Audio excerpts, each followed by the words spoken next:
Bueno, sean muy bienvenidos a esta tercera charla de la mañana. A continuación, la charla que se presentará lleva por título Plan de Garantías Explícitas en Salud, comparación, teoría y realidad. Recordamos a los asistentes que sus teléfonos móviles se encuentren en silencio o apagados y mantener el respeto acorde a esta actividad.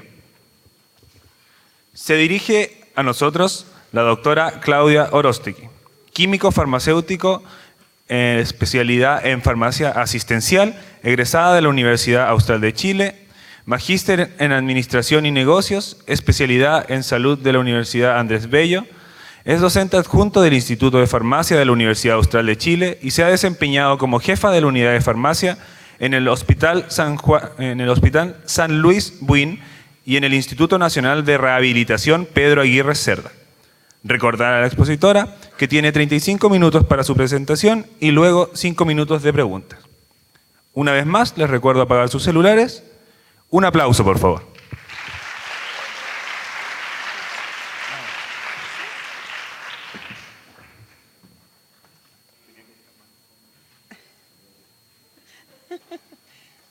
Buenos días. ¿Me escuchan bien? ¿Sí? ¿Más o menos? Bueno. ¿Ahí mejor? Bien. El tema que me tocó exponer hoy día es el que está ahí. Dice Plan de Garantías Explícitas en Salud, comparación, teoría, realidad. Les comentaba al comité organizador que me ha costado un poquito esta presentación porque hay mucho de qué hablar con respecto a este tema. Así que voy a tratar de acotar un poco la presentación y para que luego podamos discutir o ustedes puedan presentar algún tipo de experiencia que hayan tenido con respecto al tema y podamos hacer un diálogo. ¿Sí? Pues bien.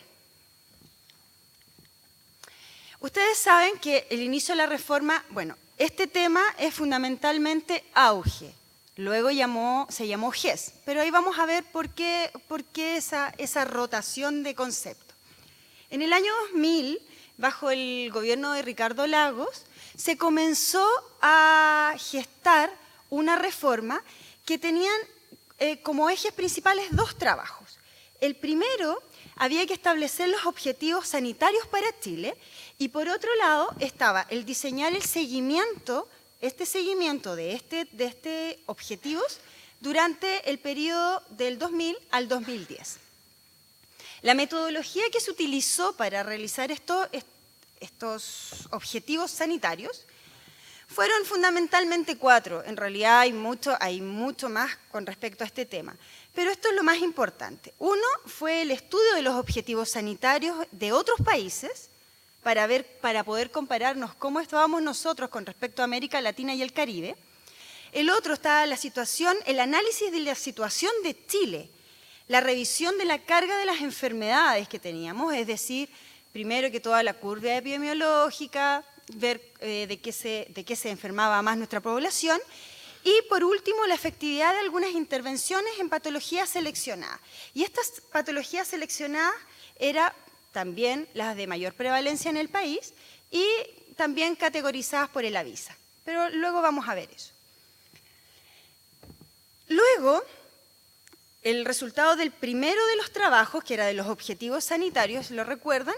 Salió una publicación. Esta publicación fueron los objetivos sanitarios para la década del 2000 al 2010.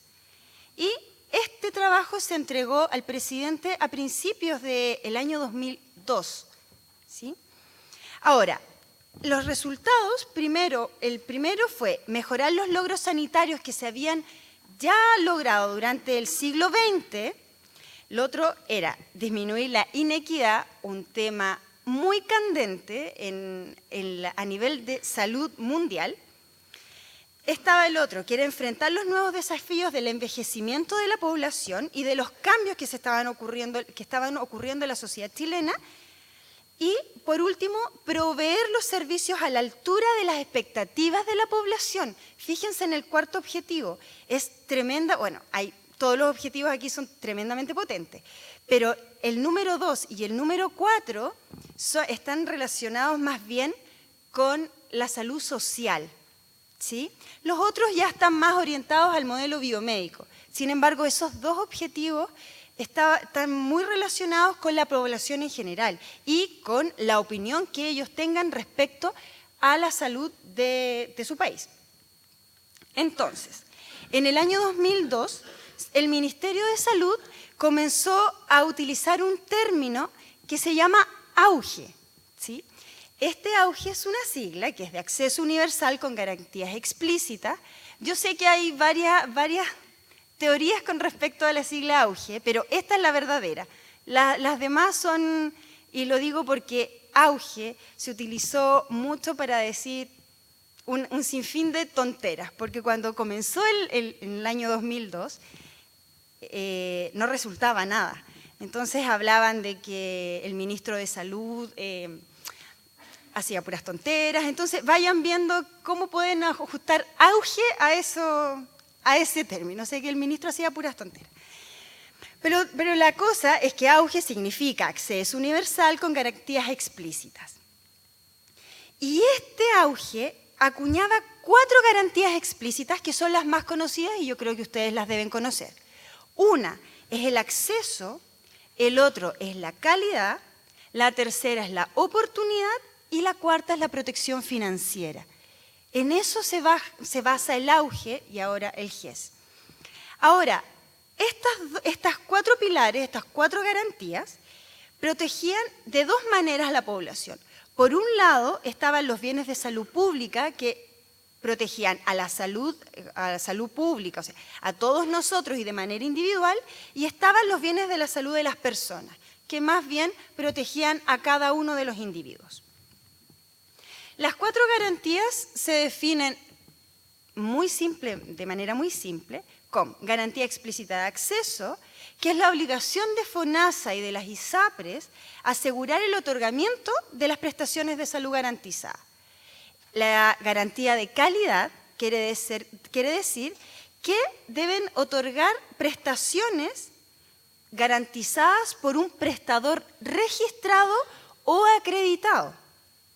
Por otro lado está la de oportunidad, que hay un plazo máximo para el otorgamiento de estas prestaciones, y la de protección financiera, que es la contribución, pago o copago máximo que deben hacer cada uno de los afiliados por la prestación o el grupo de prestaciones, independiente si es FONASA o ISAPRE, ¿ya? Y también considerando los montos de sus ingresos.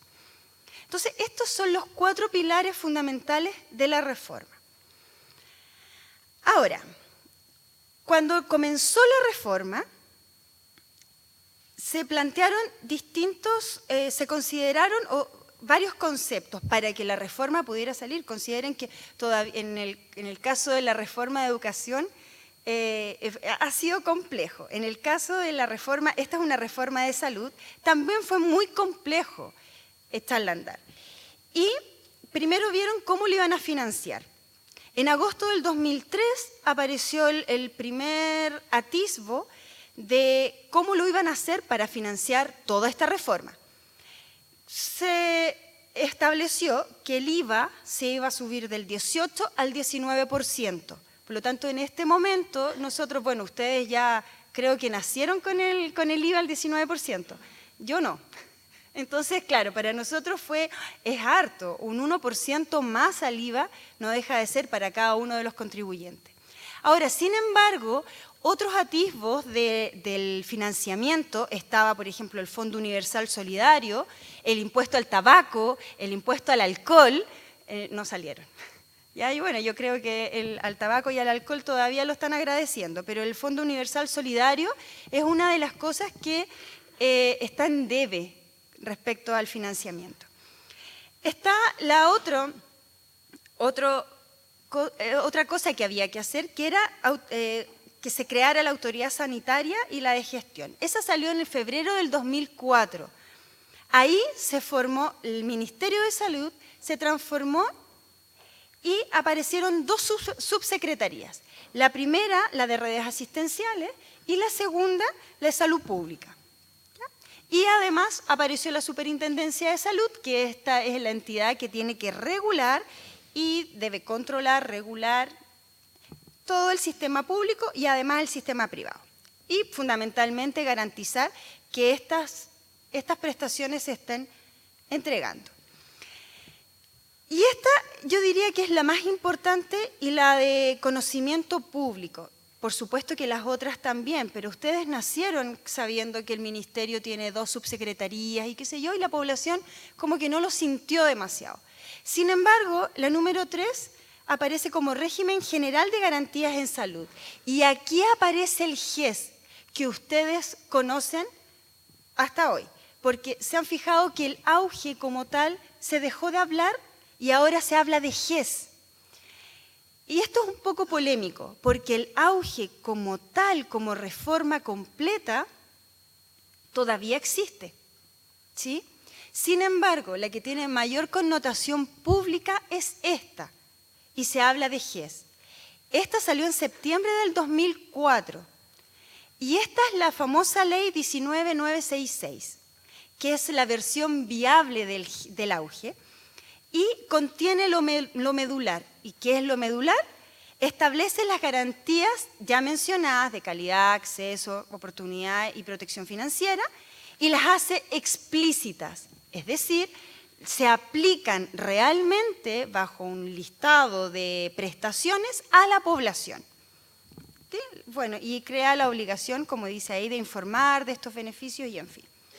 Está la ley de modificación de las ISAPRES, que salió en mayo del 2005, y la última que costó mucho que saliera, tuvo muchas trabas, es la famosa ley de derechos y deberes de los pacientes, que en todos los estudios que existen hasta el minuto aparece como que esta está al debe, pero esta fue promulgada en octubre del 2012, ¿ya? Por lo tanto, es una de las leyes que más ha tardado del auge. Y es la que estamos ahora sufriendo cuando nosotros los queremos llevar a campo clínico, ¿sí? Se nos hace un poco difícil llevarlos a campo clínico justamente por esto de los deberes y derechos del paciente. Y aparece la simulación clínica, pero eso ya yo creo que es otra charla completa. A ver, el auge en sí, el GES, se basa en esto, tiene un famoso consejo consultivo. Este consejo consultivo lo integran 9 miembros. Uno es un representante, de la Academia Chilena de Medicina. Son 2 representantes de la Facultad de Medicina de alguna universidad chilena reconocida como tal, 2 representantes de facultades de Administración o Negocios, un representante de las facultades de Química y Farmacia, también de universidades chilenas, y por último, 3 miembros designados por el presidente de turno, que ellos deben velar porque este proceso se lleve a cabo de la mejor manera, bajo los estándares del gobierno de turno. Ahora, la función principal que tiene este famoso consejo consultivo es estudiar las propuestas que lleguen respecto a incorporar o retirar patologías o condiciones en el listado de auge. ¿Ya? Ahora, ¿cuáles son los criterios que se utilizan? Que los vamos a ver más adelante, pero el mecanismo es que la ley 19966, ley GES, cada 3 años debe proponer una lista de patologías o condiciones. Luego, se va al Ministerio de Hacienda. El Ministerio de Hacienda ve si están los recursos o no para estas patologías. Y fíjense, o sea, si es que no están los recursos, por mucho que la patología sea importante, no va a ser aprobado, ¿sí? En este caso, GES funciona de la mano Ministerio con Ministerio de Hacienda, o sea, MinSal con Ministerio de Hacienda, ¿sí? Si no conversan ellos dos, nada tiene frutos. Entonces, el Ministerio de Hacienda, esto lo expresa en una prima universal, que lo van a ver recurrentemente en algunos textos. La prima universal es una cantidad de UF por cada potencial beneficiario de FONASA o ISAPRE, ¿qué es lo que cuesta en el fondo? ¿Ya? Es como la llamada canasta. ¿Qué cuesta? O sea, ¿cuánto vale esto? ¿Sí? Y está ligada al PGB. Entonces, luego que ellos se ponen de acuerdo y que sí ven que están los recursos para que esto funcione, se crea un nuevo decreto trianual. Este decreto se va al Consejo Consultivo y ellos estudian la factibilidad de esto. Si realmente esas patologías son de connotación, si tienen mayor prevalencia, en fin, comienzan con el estudio que debe hacer el Consejo Consultivo y si esto pasa, esas conclusiones son entregadas nuevamente al Ministerio de Salud y el Ministerio de Salud, junto con el Ministerio de Hacienda, firman el decreto y ahí aparecen las patologías que se van incorporando cada 3 años al listado GES. ¿Sí? Ahora, ¿cuáles son los criterios de priorización? 1, los estudios de carga y enfermedad y de carga de riesgo, de factores de riesgo medidos por AVISA. ¿Ya? Esa es una de las cosas principales que se ve para que una patología entre en GES. La otra es la eficacia y la efectividad de las prestaciones, capacidad real de atención de los sistemas de salud, es decir, no sé, o sea, de repente pueden aparecer patologías que son tremendamente importantes, pero si los establecimientos no están adecuados para prestar ese servicio, no va a ser viable. Y por último, están los criterios de preferencias sociales. Este criterio hasta el momento no se ha llevado a cabo, porque significa que tienen que hacer consultas públicas, ¿sí?, tipo cabildo, ¿sí?, para que la población exprese qué es lo que quiere o no quiere. Y esto es un poco difícil de manejar. Hasta el momento no se ha llevado a cabo. Se hicieron algunos estudios, hay 3 estudios al respecto, pero en poblaciones muy reducidas. Y los criterios deberían ser que el Consejo Consultivo llame a toda la población, y sus representantes, por cierto, a consulta pública de las patologías. Esta es una de las falencias que tiene esta ley, porque nosotros, como simples mortales, por lo menos a mí nunca me han preguntado, no sé si a ustedes, pero a mí por lo menos nunca. Entonces es como un proceso que tiende a no ser tan transparente, ¿sí? Ahora, hay ciertas obligatoriedades, podríamos estar hablando toda la mañana de GES, se los advierto, pero les voy a dar algunas cositas que son importantes. Hay ciertas obligatoriedades dentro de este GES. Uno es el cumplimiento obligatorio de las garantías que ya dijimos que eran los ejes, ¿sí? O sea, calidad, oportunidad, en fin, ¿ya?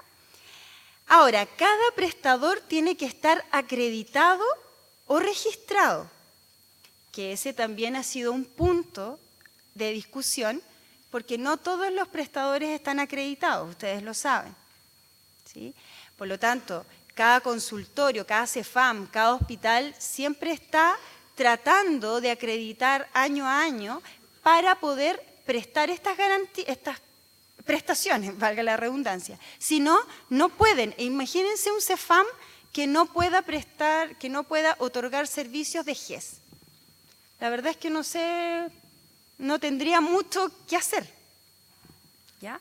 Por otro lado, la ley dice que las prestaciones tienen que ser dentro de territorio nacional, a menos que haya una excepción puntual donde esa operación o ese procedimiento se haga fuera del país. Pero en general tiene que ser todo dentro del territorio nacional.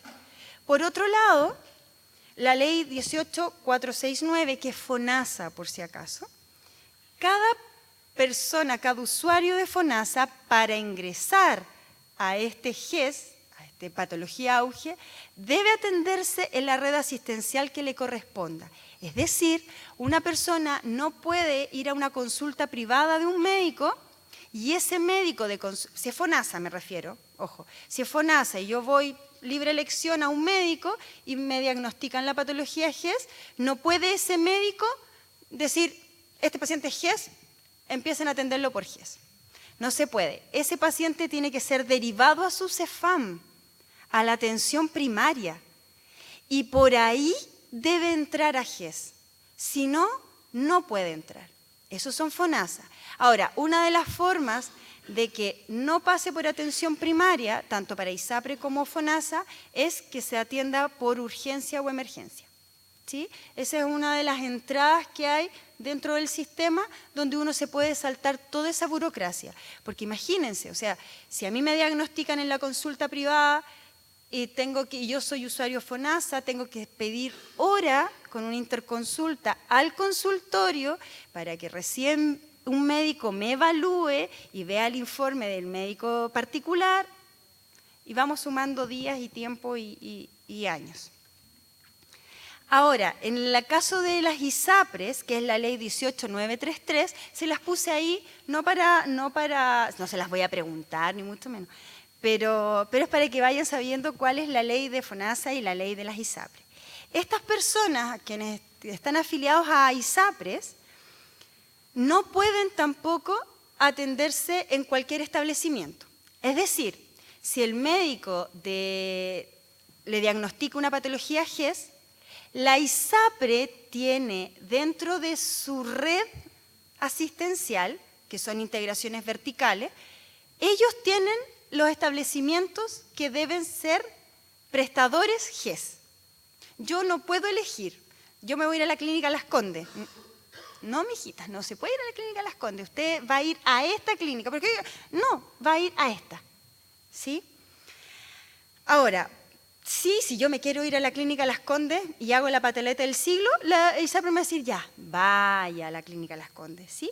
Pero no me van a regir las garantías explícitas, ¿ya?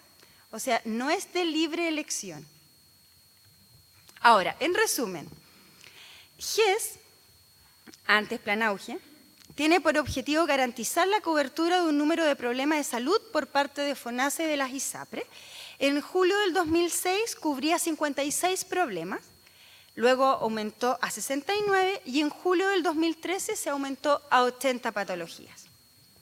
Llevamos 10 años de esto. No, yo sé que no se ve nada, esa era la idea, para que no se maree. No, lo que pasa es que la única foto que encontré con las 80 patologías juntas, porque son hojas y hojas y hojas y hojas, ¿sí? Pero como no se ve nada, la vamos a pasar. Pero son 80. Ustedes me imagino que conocen las guías clínicas asociadas al auge. ¿Las han utilizado alguna vez? ¿Sí? Normalmente se utilizan para muchas cosas. Estos son algunos pantallazos nada más. Están urgencias ontológicas, hipertensión arterial, que son las más conocidas, ¿sí? La artritis reumatoide. Ahora, esta no sé si la conocen, que es el listado de prestaciones específicas. ¿La han visto alguna vez? Porque unas son las guías clínicas. Otro libro es este, que es el listado de prestaciones específicas, y este se divide más o menos en esto. Si ustedes se fijan, está la patología y luego está el diagnóstico, cómo se hace la confirmación diagnóstica, el tratamiento y en fin. Ahora miren, en el caso de la diabetes mellitus tipo 2, está el diagnóstico, está el tratamiento y está por distintos niveles de atención. Y me refiero a esto. Esa es la guía clínica de la diabetes, donde está todo detallado, que ustedes la deben conocer ampliamente. Pues bien, aquí juntamos los dos libros. Uno es la guía clínica, por la cual ustedes se tienen que regir, y la otra es el libro Prestaciones. Y fíjense, dice diabetes mellitus tipo 2 arriba, diagnóstico, confirmación paciente de diabetes con diabetes, y miren, en atención primaria, ¿ya? Luego, evaluación inicial de paciente en atención primaria, porque esto es así, esto va escalonado, no puedo llegar e inmediatamente pasar a la atención de especialidad. Tratamiento primer año pacientes con diabetes tipo 2 en atención primaria. Y esto es un libro y uno va hoja por hoja. Y fíjense, aparece todo lo que se debe hacer a un paciente con diabetes mellitus y así para todas las patologías GES, ¿sí? La consulta, control médico, control por enfermera, matrona o nutricionista, educación de grupo por médico. Cada una de estas prestaciones está garantizada. Si ustedes no la hacen, no están cumpliendo el GES y ese usuario les puede reclamar porque no lo han hecho. Luego está, imagínense, educación de grupo por enfermería, tienen que tomar una hemoglobina glicosilada, tienen que dar medicamentos, ahí aparece el ácido acetilsalicílico, están los antagonistas, los IECA, las estatinas, ya, en fin, y tienen que hacer todo esto. Si ustedes no lo hacen, hay auditores que están dando vuelta, auditando las fichas clínicas, viendo si las prestaciones se están cumpliendo a cabalidad. Ahora, ojo, esto no es del manejo de la población, por lo tanto la gente no sabe si lo hacen o no lo hacen, ¿sí? Pero sí los auditores. Y si están auditando y si el establecimiento no cumple, ese médico no cumple con todas las prestaciones, entonces hay sumario y todos lo pasamos muy mal. Vuelve a estar en atención primaria y fíjense, aquí ya aparece nivel de especialidad, la atención secundaria. Ya aparece curación de heridas, en fin. Y están los medicamentos garantizados, ¿sí? Por lo tanto, este libro nos da como la ruta de cómo tenemos que ir haciendo nuestras intervenciones. Ahora, ojo, hay muchos estudios que han estado evaluando como, bueno, no sé qué mensaje es. Bueno, han estado evaluando cómo ha ido la reforma, cómo ha ido GES fundamentalmente. Entonces aquí hay distintos... Ops.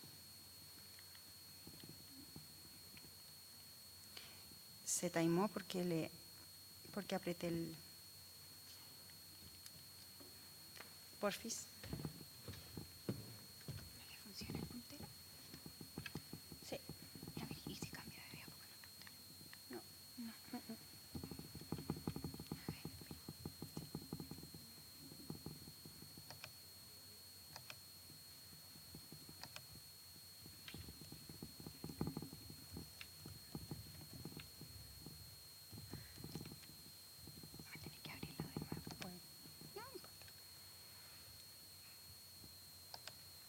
¿Dónde la tienen? ¿En mi escritorio? No, en el escritorio. Ah, ya, sí.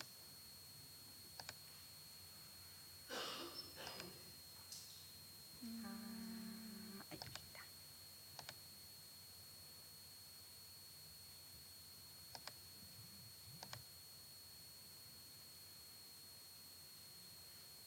Ahora sí, cámbiala. A ver, ahí sí, sí. Bueno, eso es un repaso rápido. A ver si estaban atentos. A ver tú. Ah, no. ¿Qué sigue? Ah.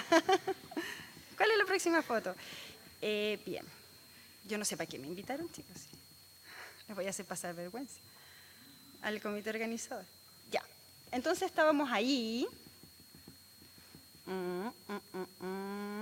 Ya, les estaba contando que la guía habla siempre de la atención primaria y luego de la atención secundaria y terciaria.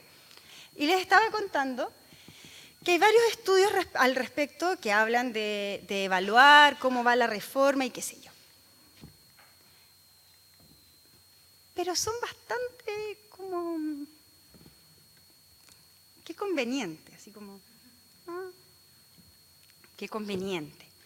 Yo creo que cada uno de ustedes tiene una opinión. No sé cuáles son los niveles que van ustedes, pero vamos a ver algunas cositas. Y me apuro. La garantía de acceso. Fíjense, este estudio está publicado en la Revista Médica de Chile. Es un poco antiguo, pero es uno de los más ácidos que hay. Y me parece, porque todos los demás son, oh, qué bueno, no, si hay tantos millones de personas que están... Sí, y está bien, nadie dice que no sea así, ¿ya? Ojo. Sin embargo, cuando uno hace un análisis, también tiene que tener una mirada crítica respecto a esto. Y dejando la pataleta a un lado, por cierto. Entonces, en este estudio hablan de la garantía de acceso. Hay algunas cositas de las cuales agregué y yo creo que ustedes también van a agregar. Pero bien, garantía de acceso, si esta se está cumpliendo o no. La garantía de acceso efectivamente ha sido exitosa, es un poderoso instrumento para lograr una mejoría en la equidad en salud hay cifras, o sea, realmente se ve que de manera efectiva está llegando a la población, ¿ya? Sin embargo, hay algunas dificultades con respecto al acceso. Primero, la población no está muy informada, la información ha sido bastante asimétrica. Es decir, los profesionales conocen bien el GES y no tanto tampoco, ¿sí? Uno siempre anda perdido, bueno, y esto se puede hacer, no se puede hacer, y la hemoglobina glicosilada va, no va, y tengo que tomar, ¿sí? Como que uno anda perdido. Ahora, uno tiene acceso al libro, el paciente ni siquiera tiene acceso al libro, ¿sí? Ahora, lo otro que ha traído muchos malos ratos son los trámites de registro y las notificaciones, digo. Es un proceso bastante engorroso. La gente de los establecimientos de salud no quiere hacer el trabajo, es un cacho. De hecho, siempre hay una oficina GES, ¿sí? Porque el resto como que no quiere hacer esa pega, entonces contratan a gente para eso. Por otro lado, no sé qué piensan ustedes. O sea, la verdad es que en la garantía de acceso sí, llega a toda la población, pero todavía hay ciertas cosas que dejan entrever que no es para toda la población, no estamos bien informados. Si yo tengo hipertensión arterial, ¿es GES, no es GES? Y yo, ¿dónde voy? Voy al consultorio, pues soy ISAPRE, ¿sí? Fíjense los comerciales, cuando el ministerio quiere informar acerca de esto, siempre sale una viejita. No es que yo sea tan joven, pero como que tampoco bueno, ¿qué edad será? Yo estaré ahí, sí, pero yo no me parezco a ella. Se fijan que los comerciales son como, y además como que siempre es pobre, ¿se fijan? Y si yo tengo hipertensión y no soy tan pobre, ¿sí? Fíjense que los comerciales, por eso podemos hablar mucho de esto, pero la información no está clara. La garantía de oportunidad, esta sí se ha cumplido para la mayoría de los pacientes, para la mayoría de las patologías, sin embargo todavía hay retrasos en listas de espera, que ustedes lo deben haber escuchado mucho. Hay un déficit de oferta del sistema público en salud. Esto va en los incumplimientos, va muy ligado a la próxima diapo. También se han retrasado bastante las otras patologías porque los establecimientos tienen que colocar todo su empeño en las patologías GES y el resto como que queda un poco de lado. Siempre la gente está reclamando. Por otro lado, la garantía de calidad. Aquí ya estamos entrando en un terreno que yo sé que cada uno de ustedes tiene una opinión bien formada de esto. La garantía de calidad no se ha logrado hasta el minuto, porque no hay cantidad de personal suficiente para lograr esto. Ustedes que son médicos, porque para mí ya lo son, en la atención primaria no hay tanto médico de familia, esa especialidad no es la más popular del mundo, y aquellos médicos que están trabajando en CEFAM son la mayoría extranjeros que no están formados dentro de nuestro sistema, por lo tanto la prevalencia de enfermedades no la conocen muy bien. Por otro lado, a nivel secundario faltan especialistas, ustedes lo saben, aumentan las listas de espera, las interconsultas no hay un fast track de interconsultas, hay un largo periodo de tiempo, digo, en que no se atiende ese paciente, por lo tanto la atención primaria se empieza a tochar, empieza a tocharse la atención secundaria, y ¿para qué vamos a hablar de la atención terciaria? O sea, ya ahí ya está todo atochado. No hay especialistas en la atención terciaria, hay un atochamiento de lista de espera, entonces la verdad es que el sistema se hace bastante engorroso, por lo tanto la calidad está en crisis, como la educación. La calidad está en crisis, ¿sí?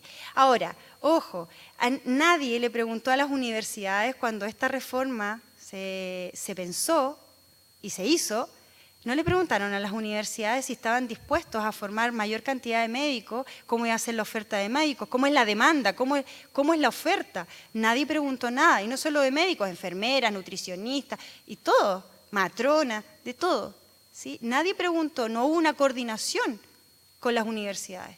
Por lo tanto, ahora la demanda aumenta y no hay profesionales.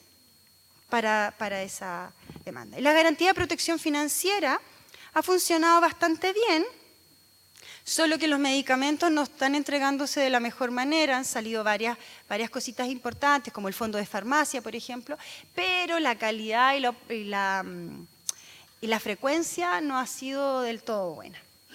¿Sí? Ahora, en el caso de las ISAPRES es un poco más complicado aún, porque ahí sí que conseguir los medicamentos o el reembolso de los medicamentos se hace cada vez más difícil. Y uno tiene que ir a la ISAPRE y hacer la fila y esperar el número para que le devuelvan la plata de los medicamentos, y la verdad es que uno tampoco tiene mucho tiempo para hacer eso. ¿Sí? No es rápido, no es un sistema muy expedito. Pero ahora, para terminar, lo puse en ese color, bueno, aquí era rojo, era para despertarlo. O sea, era como...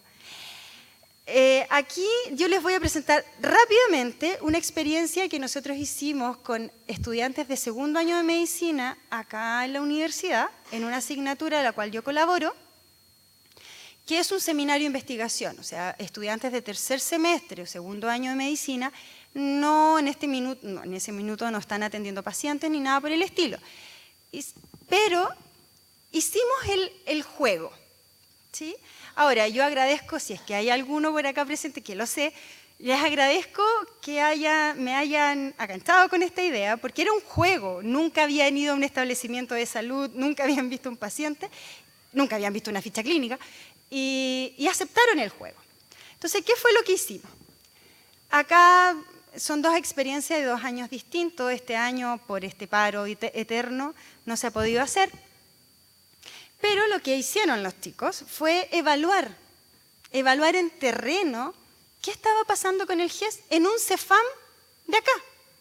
Fue así al ojo. Entonces, estas son las dos presentaciones, son diapos que se las robé, pero ahí están los nombres. Entonces, ellos evaluaron. Ahora, saqué esta diapo porque la verdad es que resume bastante bien lo que se quería lograr, y que era mostrar la realidad del uso de las guías clínicas y los protocolos de atención, exponer las experiencias de esos estudiantes respecto a revisar las guías, exponer las experiencias para revisar el uso de los protocolos GES a partir de las fichas clínicas, y analizar el peso y la importancia de las guías en la realidad. Ahora, la metodología fue ir al consultorio, ese es el consultorio externo Valdivia, fue revisar fichas clínicas, compararla con la guía. Ahora, ojo, estas fichas clínicas todavía son en papel, entonces fue más difícil todavía, porque los chicos ahí entendieron que tienen que escribir bien, por Dios, por favor, porque fue dificilísimo entender lo que ahí decían. Pues bien, y ahí entendieron que tienen que escribir bien. Y alegaban para el mundo. Espero que se acuerden, aquellos que se acuerden para la vida. Seleccionaban pacientes dentro de esas fichas clínicas que tuvieran patología GES y encontraron distintas cosas. Como ven, ahí hay un paciente, ellos llegaron a distintas conclusiones. Normalmente las conclusiones eran como obvias, ¿no? Por algo las estoy presentando acá. No se cumplían, no estaban los registros, los exámenes no estaban, decían que los habían tomado y no los tomaban. Entonces, ellos eran visadores, eran como auditores. Y la verdad es que lo que entrega la ficha clínica no nos daba mayores información. Ahora, aquí hay otra presentación. Si ustedes se fijan, ahí está la patología GES. Ahí dice efectivamente que se cumple la aplicación de la guía. Sin embargo, no hay evaluación de la enfermedad después de una cantidad de años, no hay adherencia a tratamiento, o sea, el paciente se diagnosticó GES y ya, listo. O sea, aquí no estoy mintiendo porque esto es de verdad. ¿Sí? Ahí hay otra experiencia que el paciente con patología GES cumple con los requisitos, pero no fue ingresado al sistema, ¿ya? Falta fiscalización, y estos son al azar. O sea, créanme que para ellos fue un poco complejo hacer este estudio, porque también, o sea, meterse en un tema tan candente como esto, con poca formación, tuvo mucho autoestudio, ¿sí? Pero llegaron a conclusiones interesantes. Como por ejemplo, que las lecturas de las guías clínicas son de acceso público, son buenas, sin embargo, son accesibles, dice, ¿sí? Son amigables, tienen algoritmos, pero están desactualizadas. Y yo estoy de acuerdo con eso. Están muy desactualizadas y hay que seguir cumpliéndolas, porque es garantía, ¿se fijan? Entonces esas son las cosas que el GES nos produce extrañeza. Por otro lado, las fichas clínicas, bueno, aquí consultas, procedimientos sin fecha, frecuencia irregular de los procedimientos, ¿sí? Fichas de cálculo de riesgo incompletas, diagnósticos, patologías GES, pero no siempre se tratan según los protocolos. Ojo, o sea, son conclusiones. Yo aquí les estoy mostrando algunos casos pero ellos analizaron muchos y se dieron cuenta que hay patologías GES, pero no están tratadas como tal. Hay patologías GES y no siguen siendo tratadas. Y esto es la realidad. Ahora, ¿cuáles fueron las conclusiones que ellos vieron? Falta de adherencia al tratamiento, poco seguimiento, la ficha clínica con sistema anacrónico. Las guías GES no se hacen efectivas por su formulación en base a recomendaciones y las limitaciones del sistema de salud. ¿Se fijan que las guías dicen solo recomendaciones? ¿Se fijan? ¿Se han dado cuenta en ese término? Recomendamos que... Y es como raro porque a mí me pueden recomendar que me tiña el pelo rosado, pero si yo no quiero, y después me retan porque no me lo pongo rosado. Es como extraño. Entonces dice, recomendamos tal cosa, recomendamos uso de estatina, y si no quiero, sí, y quiero, no sé, gemfibrocil, o sea, no sé, ¿saben qué? Voy a probar una cosa nueva y le voy a dar linaza. Me llevan esposapo. ¿Sí? ¿Se fijan? Entonces es como una recomendación con obligación. Ahora, otras conclusiones ahí, falta de adherencia al tratamiento, las guías clínicas no se adaptan completamente a la realidad de la gente, ¿sí? Complejidad en revisar y considerar el historial médico en nuevas consultas, falta de fiscalización, en fin. ¿Se fijan que volvemos siempre a lo mismo? Entonces, en conclusión, ¿el GES se aplica o no se aplica? Muchas gracias.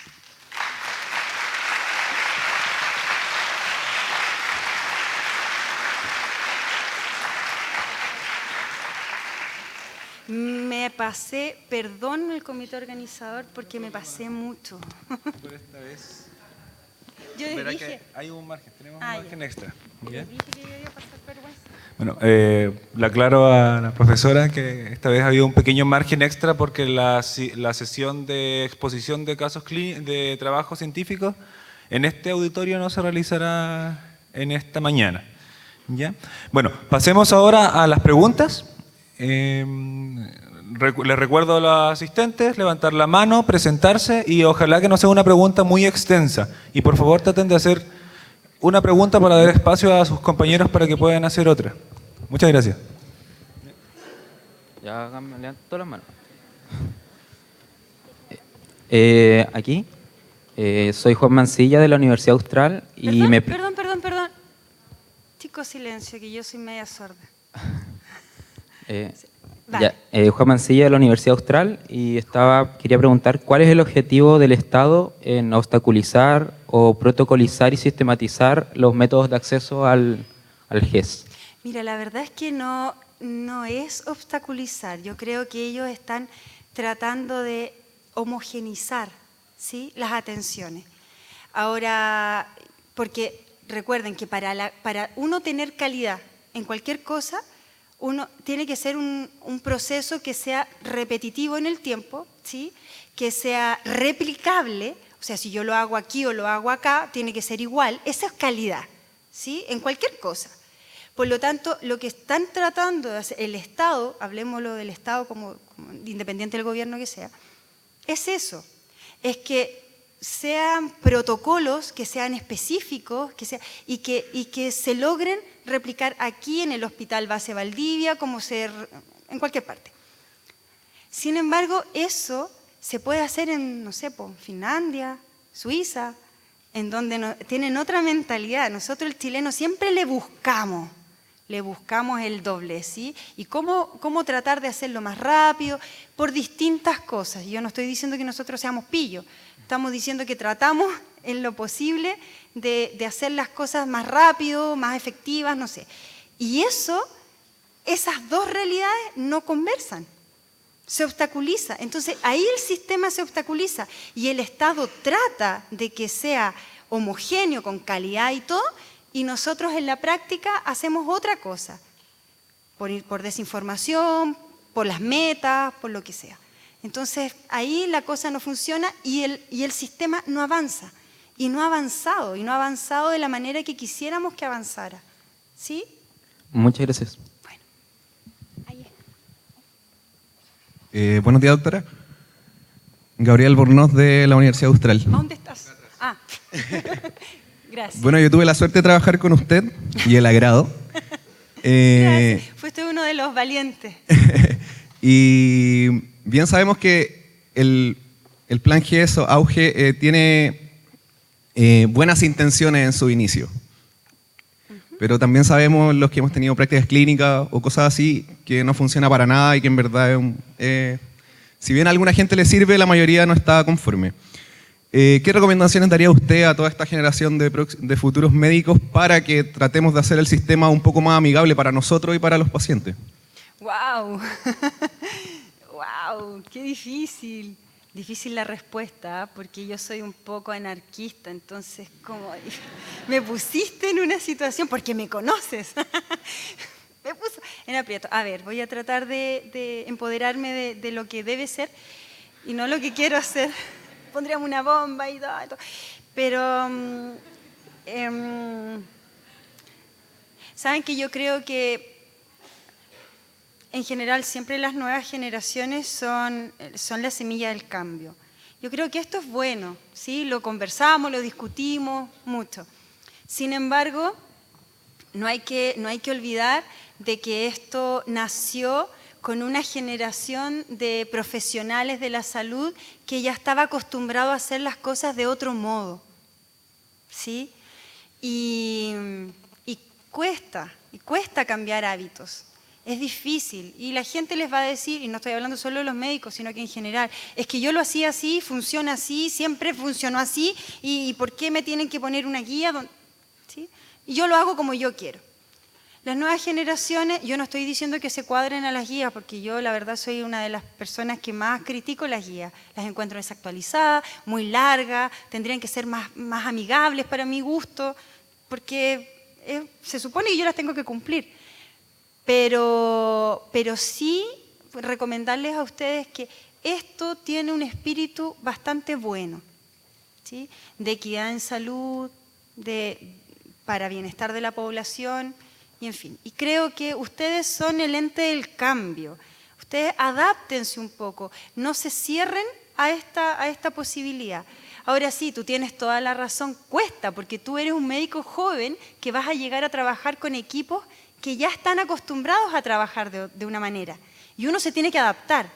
Sin embargo, si ustedes van claro que ustedes son el ente del cambio, es probable que los equipos que ustedes formen puedan estar alineados con esto. ¿Sí? No en la totalidad, si yo no les digo que la cumplan, no, pero por lo menos que tengan esta visión, ¿sí? Que exijan que las cosas funcionen. Sí, pero si ustedes no lo hacen y se dejan llevar, la cosa es que siempre esto va a estar obstaculizando y va a ser una muy buena intención en algún minuto, que es lo que no se pretende en la vida, que sean buenas intenciones nada más. Supongo que estará bien, pero tú sabes lo que yo pienso. Sí, o sea, la verdad es que esto, bueno, debería ser de otra manera. Bien. ¿Alguna otra consulta? Doctora, hola, buenos días. Mi nombre es Carolina Muñoz, soy de la Universidad de los Andes y le quería preguntar específicamente de las 4 garantías como explícitas que da el GES. Me llama la atención como que se cumplan todas sí y la tercera en el fondo que es la calidad no. Entonces le quería preguntar si usted piensa que se atribuye más un tema de formación y como calidad educativa por parte de las universidades al personal, o que se vea más atribuido al tema de calidad de recursos de los establecimientos, porque por ejemplo, hay campos clínicos en que esto se cumple perfectamente y hay campos que obviamente quizás no tienen los ingresos. Entonces, por ejemplo, el hospital no está acreditado y como no está acreditado y su personal no se adhiere al GES porque no está acreditado, quizás no hay una formación por eso y es derivado. Entonces, quería preguntarle a qué se atribuye más. Tú tienes toda la razón. De hecho, hay un estudio que habla de, que es bien bonito, o sea, bueno, uno se pone medio ñoño con esta cuestión, pero hay un estudio bien bonito en donde dice lo que tú estás diciendo. Uno de los obstáculos y por qué se tuvo que cambiar de auge a GES y darle potencia al GES y no al auge por completo, fue porque una de las cosas que hablaba era que había que cambiar la gestión de los hospitales. No hablan en ningún momento, porque acuérdense, esto nunca tomó en cuenta las universidades, jamás. Nunca se cuestionó la formación de los médicos y profesionales de la salud chilenos, jamás. ¿Sí?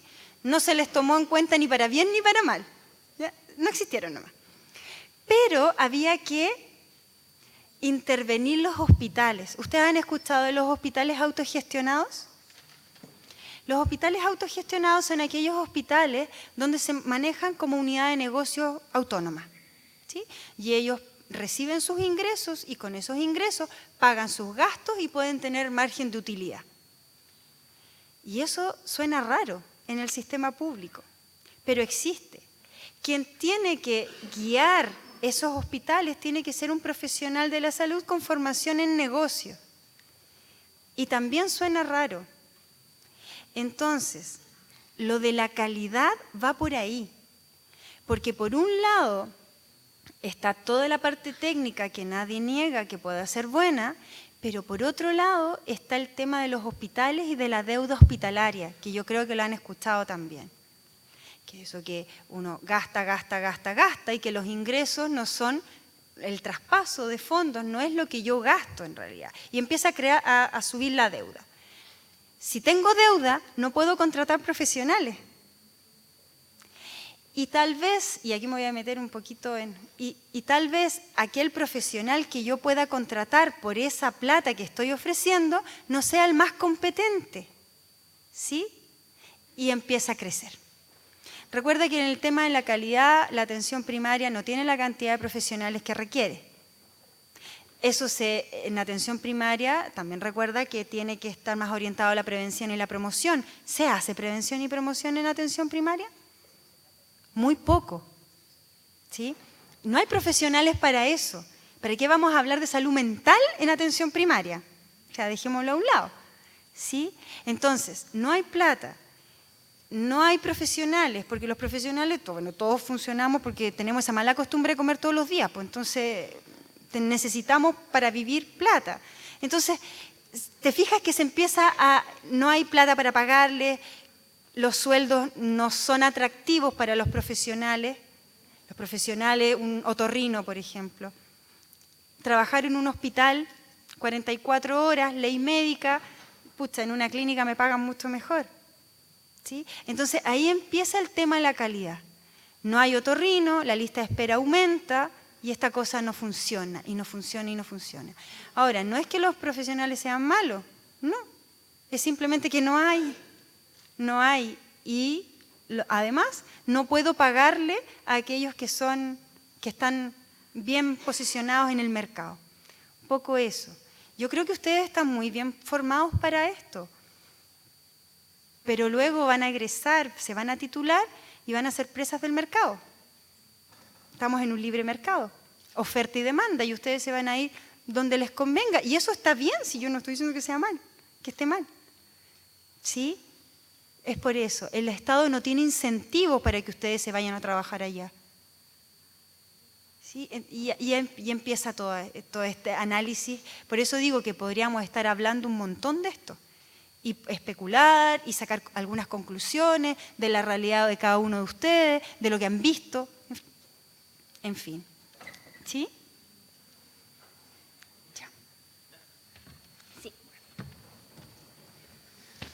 Una vez más, muchas gracias por su apasionada exposición y respuesta de preguntas. Un gran aplauso. El comité organizador va a darle un pequeño regalo, ¿ya? Por su participación. Así que adelante, por favor. Otro aplauso de los asistentes.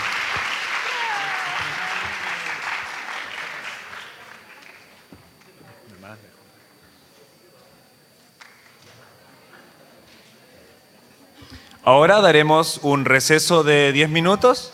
Recuerden que la próxima charla comienza a las 11:15. Muchas gracias.